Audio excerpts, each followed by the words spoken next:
shape the health of our societies for good. So please welcome on stage our esteemed speakers in this discussion.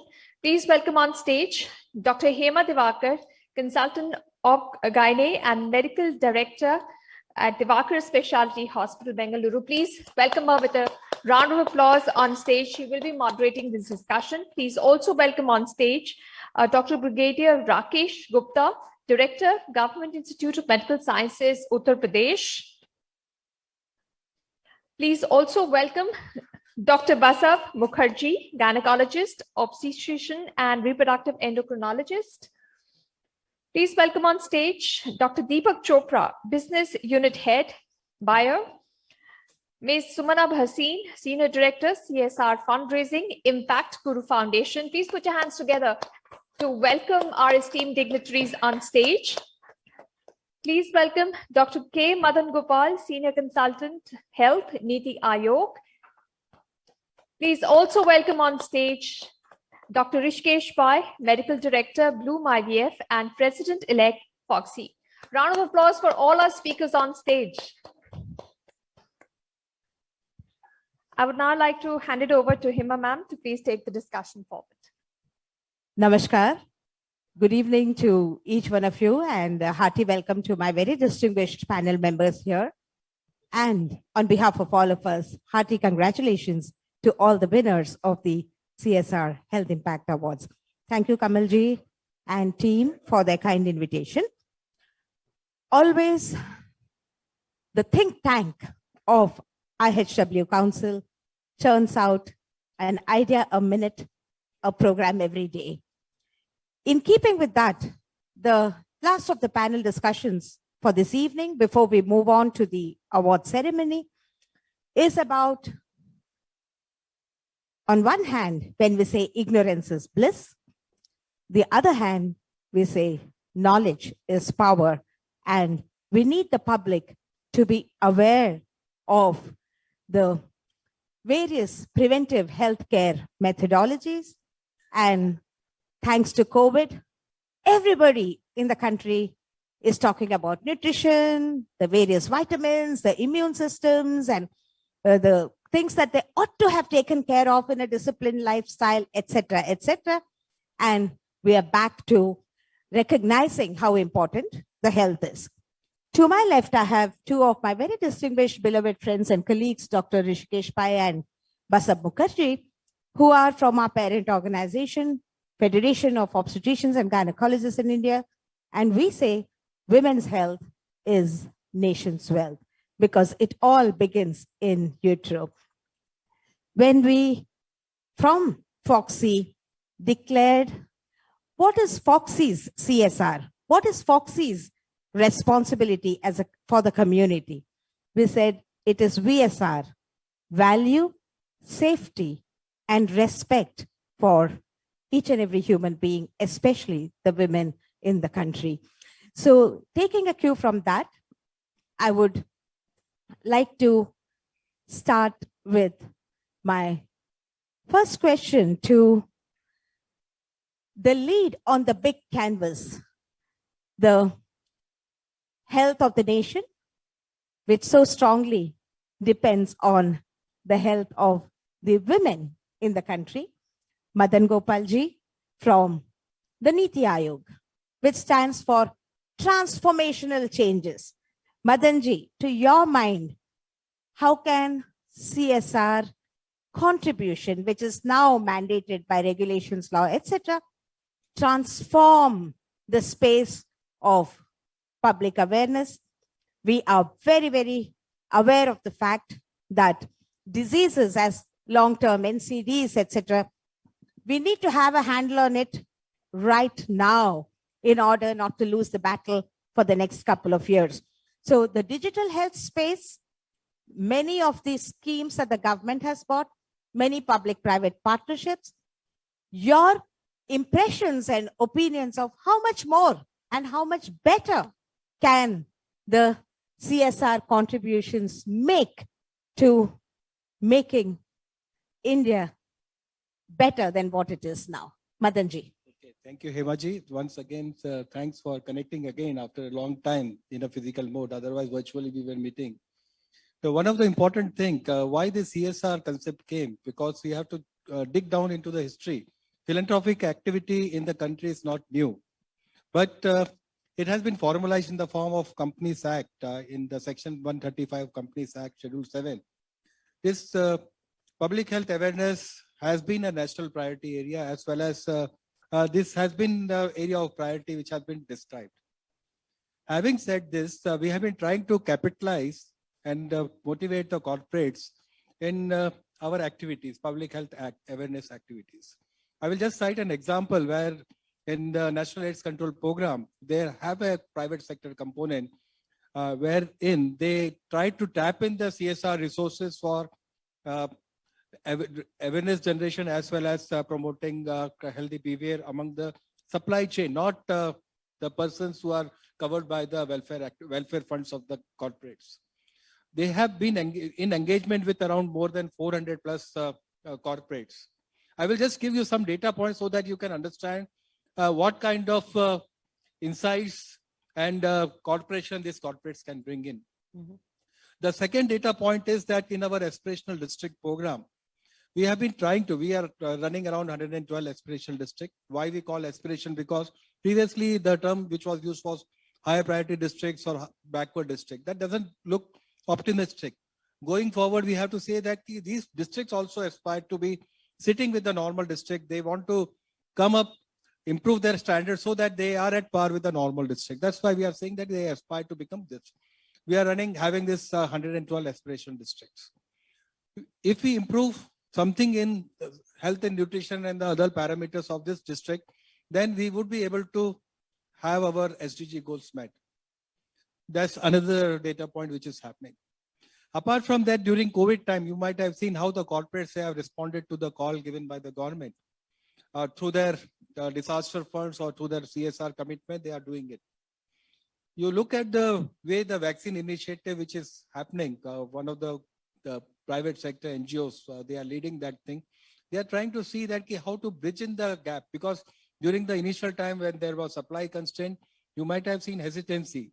Here came the role of the NGOs with the support of corporates. They have helped it. And now you see that nobody could have imagined. We were receiving calls from people saying that India can't be doing it in 10 years. But in 2 years, we have reached 180 crores. That doses have been given. Another aspect which is coming is in the TB program. We had the TB program. Now, how the active case detection can happen, we have demonstrated in one of the aspirational district with the help of CSR commitments from one of the private sector, saying that how you can, leveraging the CSR funds available, how you can improve the services there, how you can improve the active case detection. There are many examples, but coming back to the original question, how it can contribute to the digital thing, that digital space is also there. In the aspirational district program, when the lockdown was there 2 years back during the month of March 2020, when the lockdown was enforced and we were dabbling with the issue how to provide services to the comorbid people or the people who are having NCDs, how to provide a follow-up care to them. And telemedicine or telehealth, they were taken seriously by the honorable courts. They have passed orders against doing teleconsultation. It was not legal. So to legalize that, we came up with the telemedicine guidelines, and that has opened a floodgates for doing innovations. And many of the corporates, they have come forward and using this option which is available.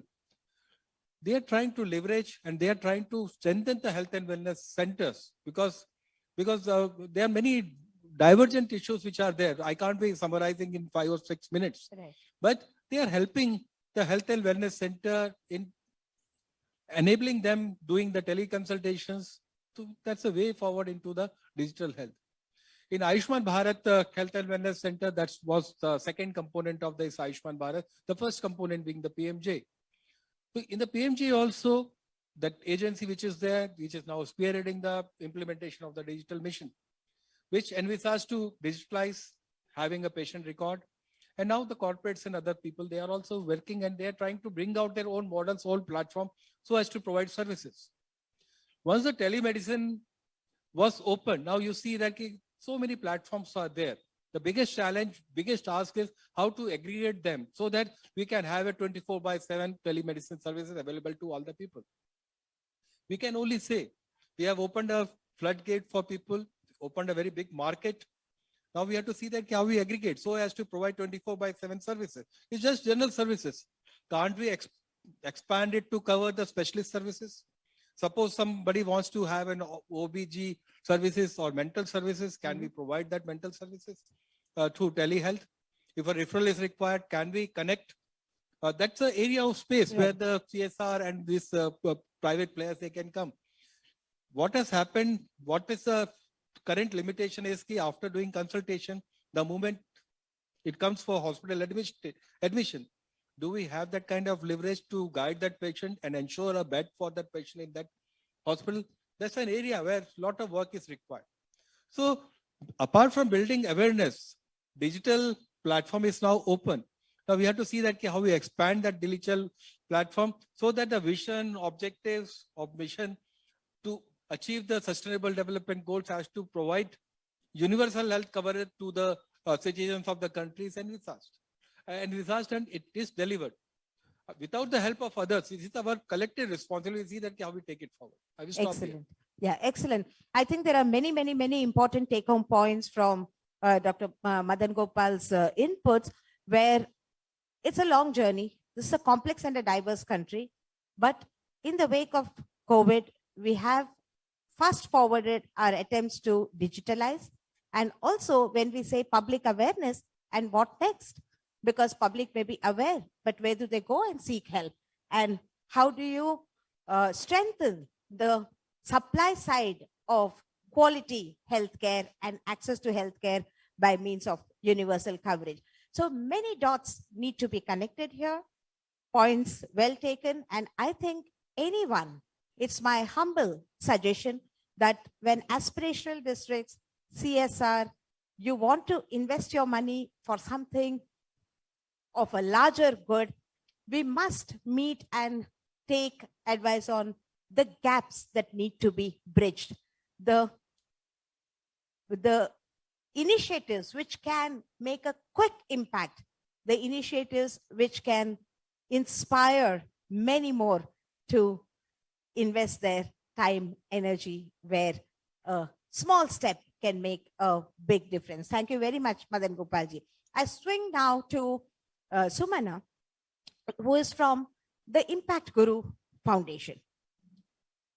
How one person, a small NGO, in their own little pocket can do mega feats is what Sumana is going to detail, because every step to every individual who is helped on to do better and be better counts. So Sumana, your experience with how you have been shortlisting to put the patients in the center, to put people in the community in the center, create the awareness, pick up some diseases which need your help for taking the treatment further, and everything that you do, the great work that you do around it. Sumana, please. Thank you, Seema, and good afternoon, everyone. One of the things that we have missed out, I think, in the entire conversations that has been happening is the role of the NGO. You know, just like our ASHA workers, our Anganwadi workers, our foot soldiers, there is the NGO that survives out there, which actually does a lot of community service through the programs that they run across India. And NGOs have actually been in areas where even government hospitals are not prevalent in those areas. Now, what is the role of the NGO? It's not just doing a primary healthcare, but there is awareness. In India, there are many diseases which are curable, which can be stopped at the beginning stages. And how do we do that? We do that through sensitization. in our programs. So a healthcare program that we run across India would include always a sensitization program. And not only that, we take data of the patients who come to us, what is the disease pattern? We follow the disease pattern of that area in case we see, like, for example, there's a rise of tuberculosis in a certain area. We will form linkages with the government or other NGOs to say, listen, we are seeing that there is a huge occurrence of tuberculosis in this area. We will call them to come and help out with that disease pattern. Not only that, the disease pattern also, we're able to see what healthcare interventions that we're doing in that area. Is it working or not? Do we need to do more? So there's a think process, a thought process that goes through this whole thing, but most healthcare NGOs on the ground today does a lot of awareness on the ground of nutrition, malnutrition, what things you need to take, what can we do. We keep on drumming it in the heads of the community, keep on educating them over and over and over again, not through just visuals, but also by doing little regional dramas and songs, etc. Make it interesting for them. Sumana, one very, very quick follow-up question. How do you break the silos within the space of the work that you're doing? With whom do you connect and collaborate to give it a bigger picture, bigger vision to many things which are around health, like it was discussed in the previous panel also, sanitation, education, hygiene, etc., etc. How do you tie up these loose ends within your framework of NGO work? So we have local people who are known to the community. So the trust factor is built with the community already. We have very close ties with the panchayat and the leaders of the local community who people look up to. So that's the level we start off first, is sensitizing the leaders who the community follow. So that is the biggest step that we take.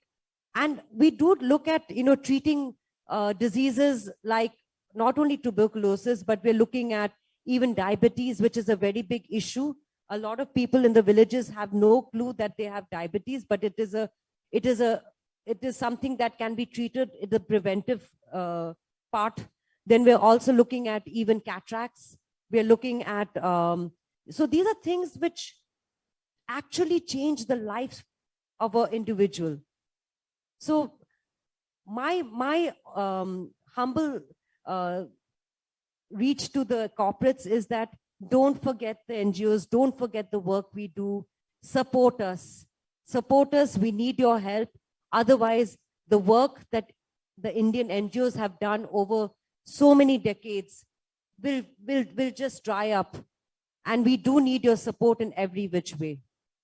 Thank you, Sumana. There are people out here who are ready to give their best and do whatever it takes, but we need some steps from the other end too to provide the much needed vitamin M as the corporate social responsibility on the whole, because to get the initiatives going. Vice President of Foxy, Basav Mukherjee. We say, save electricity, save water, save the tigers even. But the campaign today in Foxy is save the uterus. Okay? So that being told, there is so much trust deficit between the public and the medical community as such. Even the routine preventive healthcare that they need to go, families and women are scared. What will the doctor say? And unnecessarily, they may just suggest some surgeries. So the awareness as to empower the community, the families, the women themselves about the next best steps that they should take. What is the attempt that we as professional organizations need to make? Basav. Thank you, Dr. Hema. It's a pleasure being here, and it's an inspiration being here among all of you here. So just a couple of words about FOGSI before I start. We all represent, Dr. Hema, Dr. Rishi, myself, we all represent the Federation of Obstetricians and Gynecologists of India. It is a 38,000 strong body of gynecologists, making it one of the largest medical organizations of the world, or specialist medical organizations of the world. And among the different academia that we do, public awareness and social activities form a very big component of it. And that's the reason why we are here. We are passionate about public awareness, and we do it in different forms in schools and colleges, in corporate activities across the country. We have 263 societies dotted across the country in different corners of the country. And we do clinical work as well as public awareness and social work. Thank you. So just bringing the context about Preserve the Uterus. This is the campaign which we have started a couple of years ago. Bayer is our partner. So with Bayer, FOGSI comes together to Preserve the Uterus campaign, which is a little different from the other women's health activities that we have done. Usually we focus on safe motherhood, with anemia, menstrual hygiene, and there are other very sensitive issues. But this is a very specific one where preserve the uterus or try to prevent a hysterectomy if it is not required, which is in many cases across the both medical community as well as the public. So this is a very specific project that we have empowered, where we are trying to bring to the medical community different treatment modalities which are there, which can be used for different patients or women who come to us with problems pertaining to gynecology, where you can do treatment without performing a surgery or an operation. Similarly, in the public, there's very important to sensitize them that a lot of people have the impression that the uterus is mainly for childbearing, and once the birth of the babies are over, then it can be removed, and it's an unnecessary organ, which isn't exactly true. And try also to sensitize them that this is something which you can preserve, and an unnecessary surgery often is not required and may also carry risks of its own. So there's an involvement in the social media. IHW Council is helping us in this regard. They are also partners to this project, and we are happy to have just launched it and the ball started rolling, and we expect to reach to a lot of public and medical community through social media. A lot of stakeholders have also been involved in this, because whenever you want to make a change, policymakers are very important. In FOGSI, we do understand that you have to engage with multiple stakeholders to make a difference or to make a mark whenever you want to engage in a project. So it's not just about talking awareness, but behavioral change takes time, and we understand that to make a mark, you really need to engage with several policy makers and lobbying at different levels, and we are involved in that. Thank you, Doctor. Thank you, Basav. As we speak, Dr. Archana Verma, who is currently the Vice President of FOGSI, but she was heading a committee called Committee for Public Awareness, because we have a huge network of champions across the country who have taken up the issues, as Sumana said, to sensitize the girls, women, communities, families, for them to know the facts and dispel the myths. So Deepak ji, when Bayer, came up with this concept, they have many portfolios to manage. Their CSR funds, of course, can be given for, we are aware that nutrition and there are certain other major areas where they are supporting not only the professional organizations, but also the other network. So what is your thought process on how the CSR funds from Bayer can be well invested for public awareness and diseases? Deepak ji. Yeah, thank you, Dr. Hema. And good afternoon, all. Very happy to represent Bayer. And I will just be a bit specific on CSR activities, what we term as CSE, that is corporate social engagement within Bayer. So apart from CSR, we feel that the sustainability part of CSR is much bigger than CSR in itself, because sustainability kind of generates a lot of business opportunities, which actually leads to growth.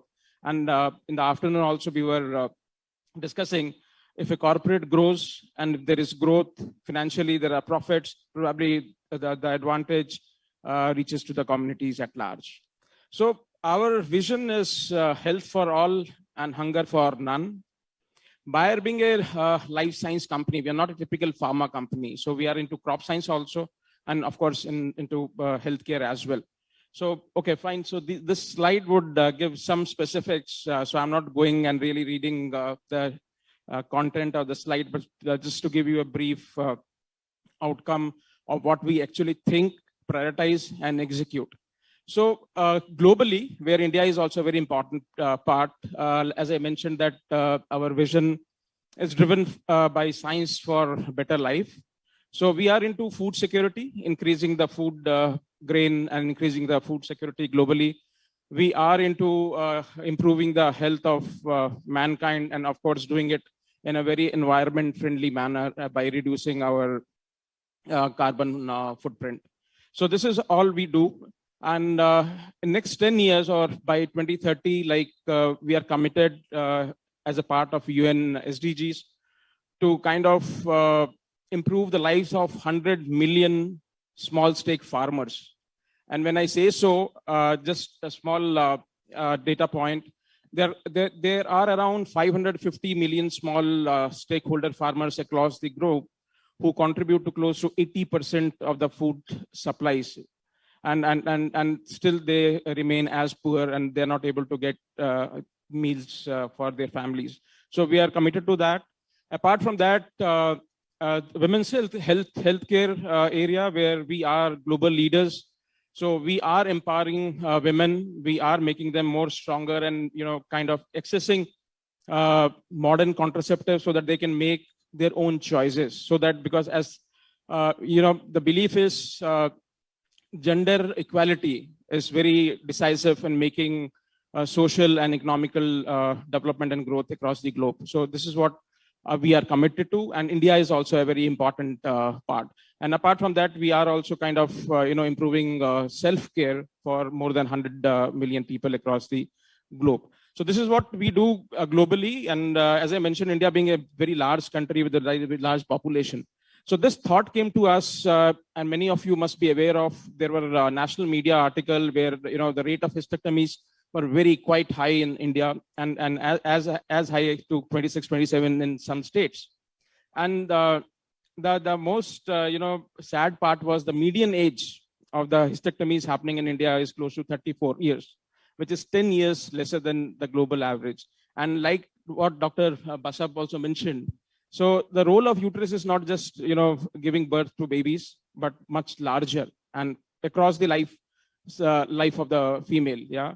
So we don't remove an eye in case we have some trouble or some kind of a problem with our eye. So similarly, if a lady or a family is complete, we don't just think that the root cause or the uterus is the root cause of many diseases. So it has to be preserved. So this program we started, we signed a MOU with Foxy. Foxy has been our very strong and very trustful partners. So what we are planning is to again collaborate. We have our PR agency and media partners in IHW. So we look forward to partner with multiple NGOs, corporates, groups, so that we are able to take it as far. India being a very large country, because we alone as Bayer won't be able to do that. So we are looking forward, and it can be your program. It can be, it can sit in your program. We will be just sitting behind in the background and giving you some format and some framework, so that it is not that the Bayer cross has to be there. Bayer cross can be pulled out of. So my request and appeal to each one of you will, in case it interests you, it appeals you. So probably we can strongly collaborate and move forward. So this is what Bayer is and Bayer is doing as far as CSR is concerned. Thank you, Deepak ji. You said millions of people. So the scale of reach and the vision of Bayer is really big. And I think together we can and we will. That's our promise. And as how it was alluded to in the very first panel moderated by Kamalji, that, everybody just wants to have their logos here and there. That's not important. Bayer is open for any one of us to collaborate and get the needle moving forward. So we pledge on the public forum here that, yes, we are together in this. Now, Uttar Pradesh, where really many transformational initiatives have been taken. And once upon a time, it was not expected that Uttar Pradesh would do so very well. And it has proven to us that where there is a will, there is a way. Otherwise, there are only excuses. So from a large institute in Uttar Pradesh, Rakesh, we know that thousands of patients come and throng in your setup. I just want to ask you two little questions. One is that just because of the sheer volumes, how do you think investing on delivering quality care would really be crucial, so that whoever comes there, is the justice is done? That is one prong of the awareness translating into the universality of good quality care. And secondly, what would be your ask from anybody from the CSR funds if they want to invest in your setting? Where would you put the money in? I think, thank you. Thank you, Dr. Hema, and thank you, Integrated Health and Wellness Council, for giving us the opportunity to participate in this great forum. I rarely see much government institutions, but I am happy to be here. Actually, CSR actually has made a big impact. If I see my last 2 years of tenure in GIMS Greater Noida, where during second wave, we had barely capacity of 200 beds, almost 100% occupancy. And then that was a time we realized there is a definite need.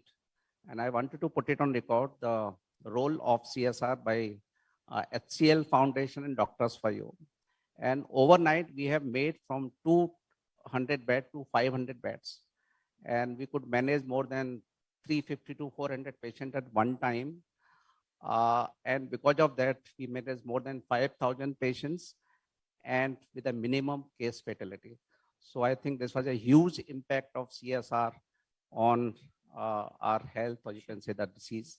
And for the GIMS actually has been awarded the best institute in the entire Uttar Pradesh in terms of maximum patients, maximum research, and the best innovations. So I think major credit goes to CSR activity, which we could get it, and we could convert this into, saving precious lives. Beyond the COVID times and beyond what you have already got, there are Yes. so many here. They want to give you more. So what would you invest that on? See, all the government, if you see the spending of on the healthcare investment of the government, it is still highly inadequate. Pre-COVID, we are having some 1 to 1.3% of total GDP. Now, during COVID, there was a huge increase, but still we are at 2.1 or 2.3. Dr. Madan, Gopal can correct me. It is much less as compared to the Western countries. USA, we are almost reaching 19%. It's a huge. So there's a huge gap between what actually we are getting in the healthcare sector and what is actually the desired. And this gap actually is not fulfilled, but definitely it can be minimized by the corporate social responsibility.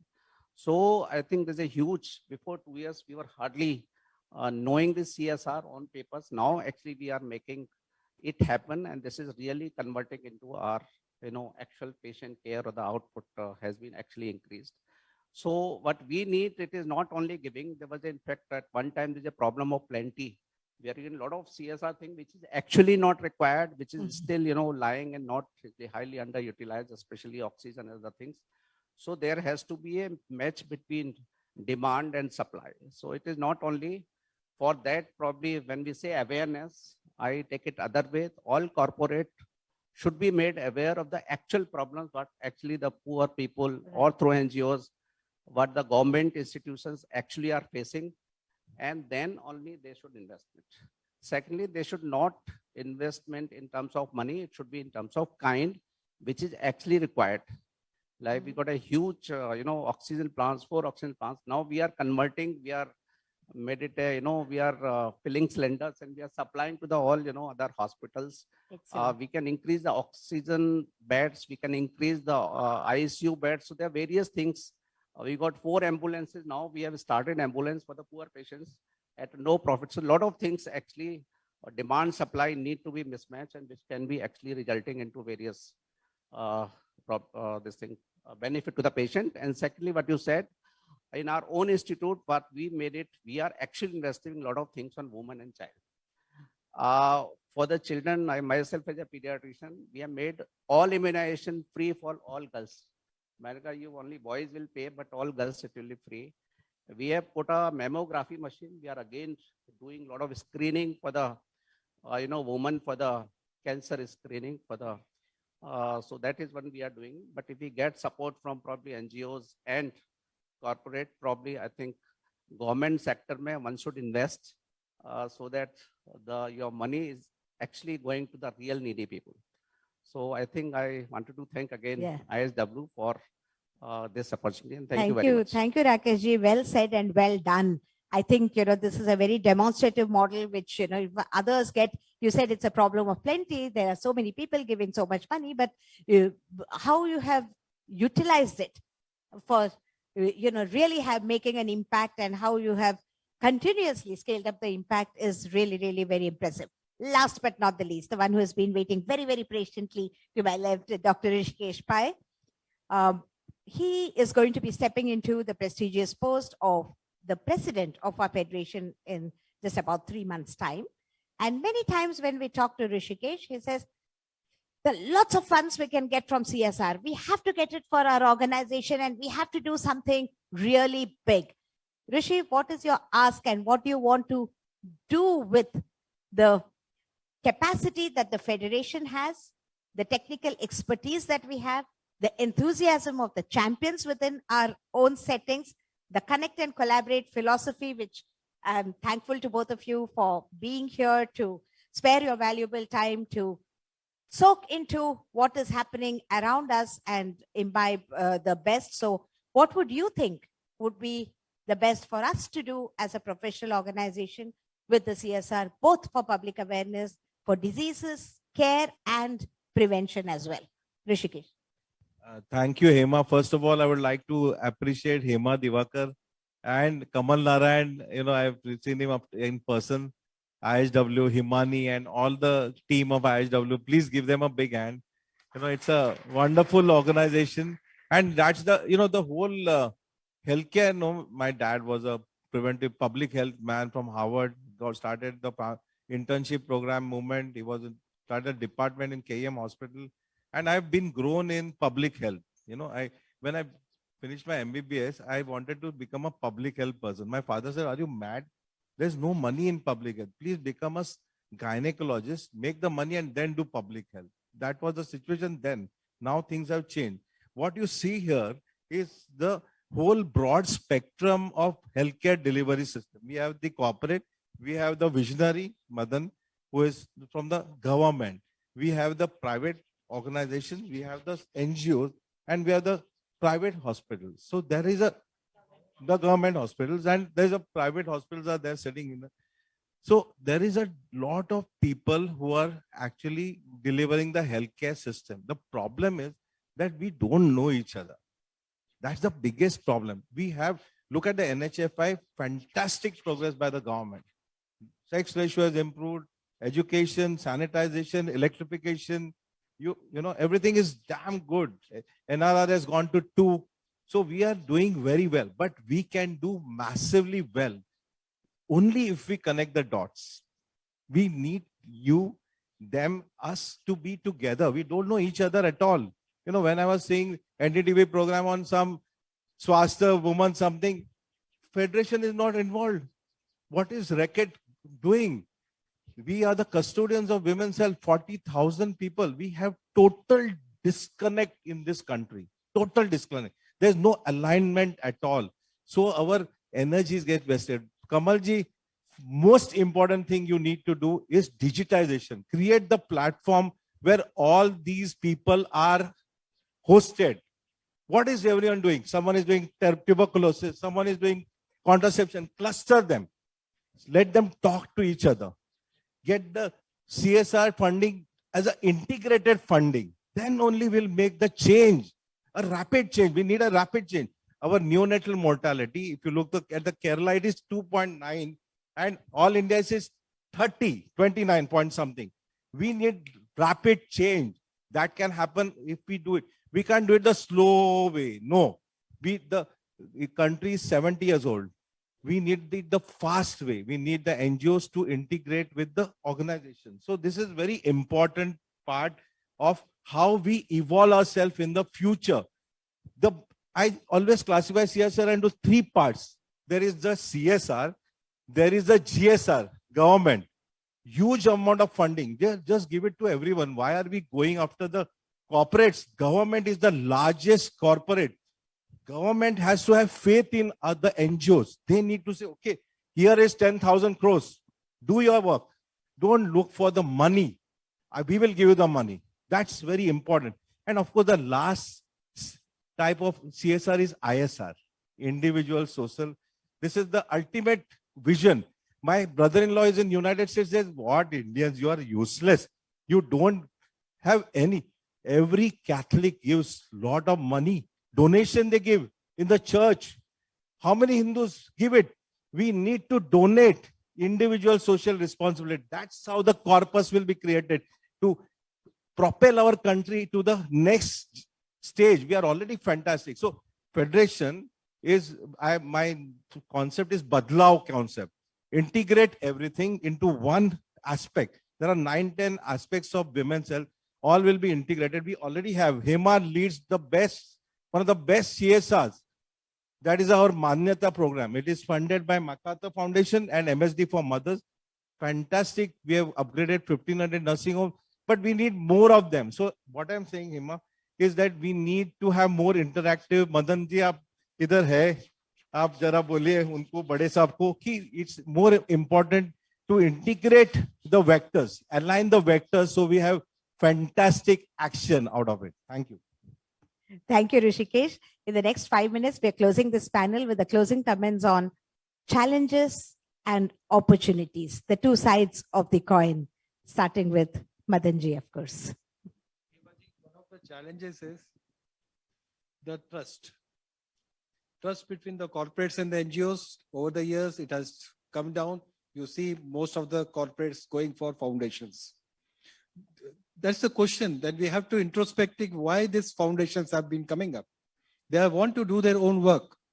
When the corporates, they are not trusting the civil society, then we have to find an answer to that. It's not that connect between the beneficiaries and the system. Right. Government do have a system. That system, though may be fragmented, jaisa bhi hai, but system is there.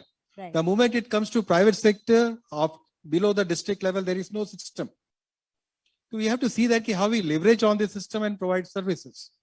Second thing, for tapping the CSR resources, one of the important thing is you should have a proposal and you have to see that what kind of value addition you are having. Right.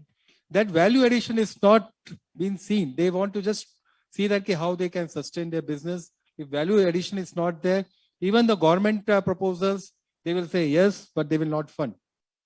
Because value addition should be there. It cannot be that I have seen a lot of pumping in the form of equipments, everything, but without having any know-how, without having capacities, what Absolutely. This equipment will do in the government system.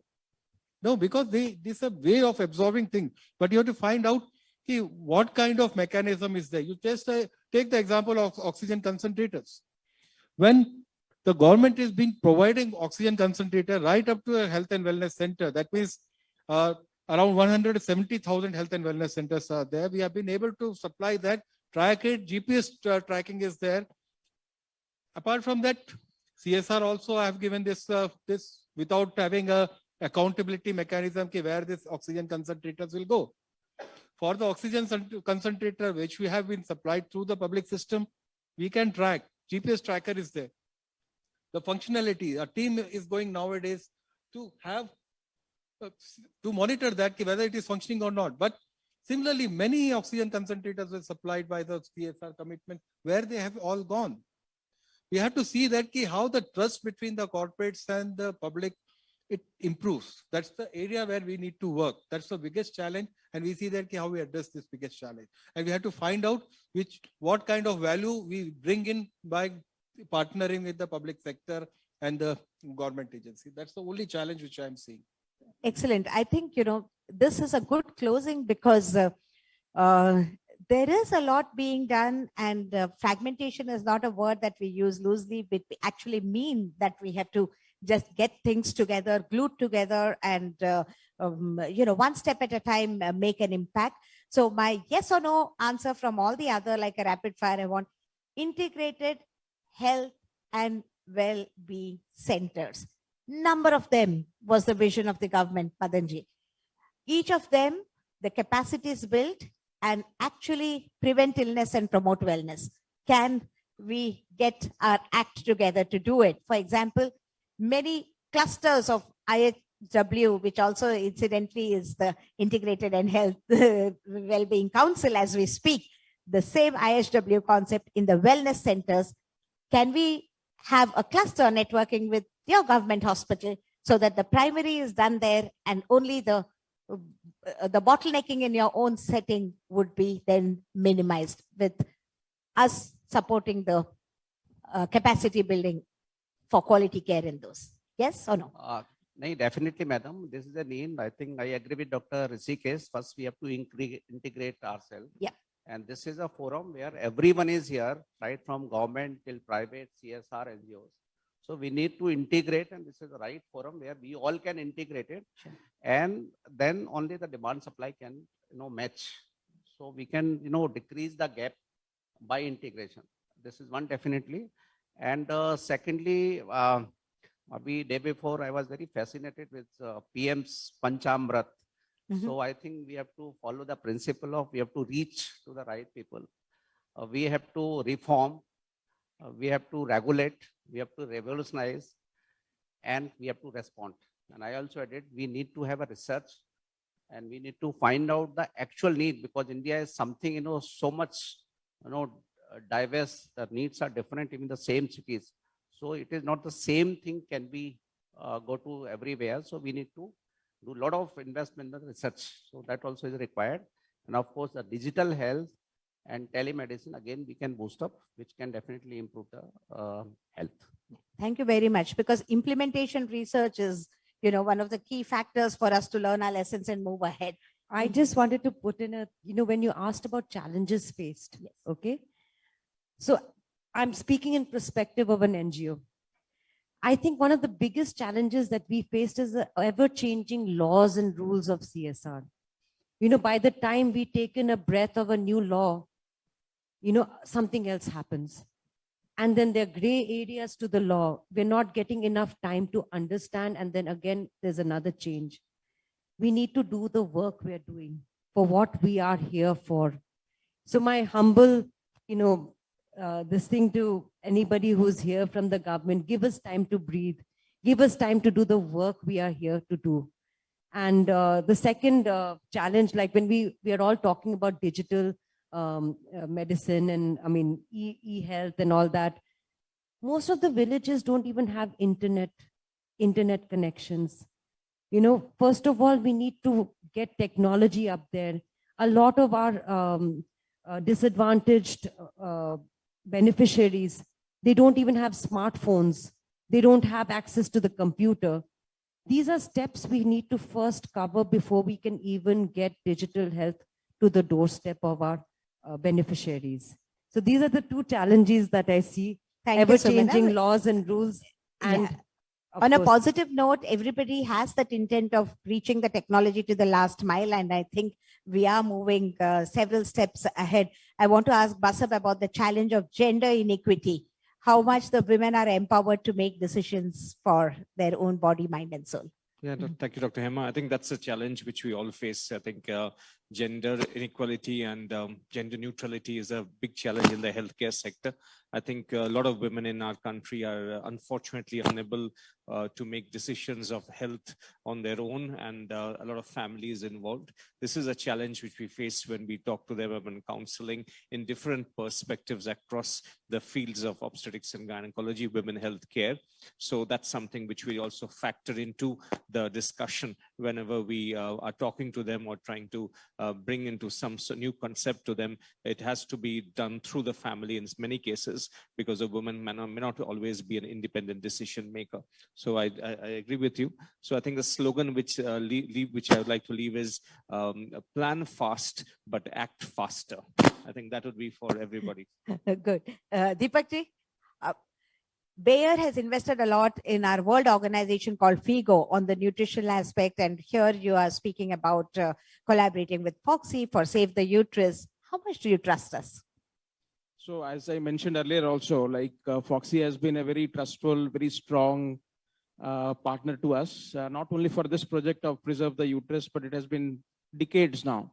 So every year we keep on working on academics, generating a lot of guidelines, protocols, maybe endometriosis, PCOS, all the gynecological areas. We have been doing that. You are aware of that, ma'am. So I think one of the biggest and most trusted partners, of course. And just to, like what Mr. Madan was also mentioning. So coming from corporate probably gives us, that kind of a thought that all CSR activities probably should have key performance indicators, so that it is measurable and the loops can be closed. Hence, I think what Dr. Pai was also mentioning, integrated approach, probably that will help us. Yeah. So the last word again from Dr. Rakesh Pai, the key deliverables given a lot of CSR money during your term. So I am actually having the Badlao campaign, which will start as, we have my tenure is for 1 year. So we'll have the 12 main things. So starting from teen care, then we have the respectful maternal care, then your Save the Uterus campaign, then we have the vaccinations, the infection part, cancer screening, and mainly the Badlao will be the NCDs, because the government is doing a fantastic work. You'll be surprised that the Sumana campaign of the government has revolutionized the SDG goals, and so the government is already targeting the 800 million people. The problem is with the 200 million middle class, which can't go to the government hospital. You can't share a toilet with someone. It's a very difficult to do. So the middle class is the one which is jammed. My campaign is targeted to that 200 million middle class, which is now has evolved to the NCD stage. Anemia is not there, but cancer screening, diabetes, hypertension, mental health, these are the areas which we will be focusing on and supporting the government's. For your information, the PMSMA campaign was launched during when I was Secretary General of Federation in 2016 with the IMA and the Pradhan Mantri Surakshit Matrutva Abhiyan. So I hope that I can do the 18th of every month, everyone, all the gynecologists will do free checkup in their consulting room, because government doesn't like camp concept. You must give the respect to the poor person in their own consulting. You have to treat them like you are treating another patient. So 18th of every month will be the Badlao. You can walk into any consulting room of the gynecologist and he will do a free checkup on 18th of every, just like we do a free checkup of 9th of every month for antenatal care, non-antenatal.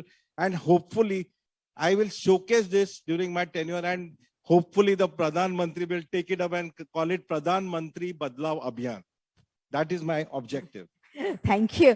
I think Badlao, the change is a constant, and disruption is a key word in this new era. And I must confess that when we had a short meeting in the meeting room, just 5 minutes before we started this panel, my thoughts were heavily disrupted, with each one giving very, very many different inputs. And each one of them must have thought in their own minds, what are we going to do in this panel? I do hope, ladies and gentlemen, that we have done some justice. This is the meeting of unlike minds. We have come together to put all the thoughts as the pieces of a jigsaw puzzle to lead the country to the pink of its health in a very prosperous way. Thank you very, very much for your kind attention. And thank you, Kamalji, for the wonderful opportunity with such a galaxy of brilliant panelists. Thank you. Thank you.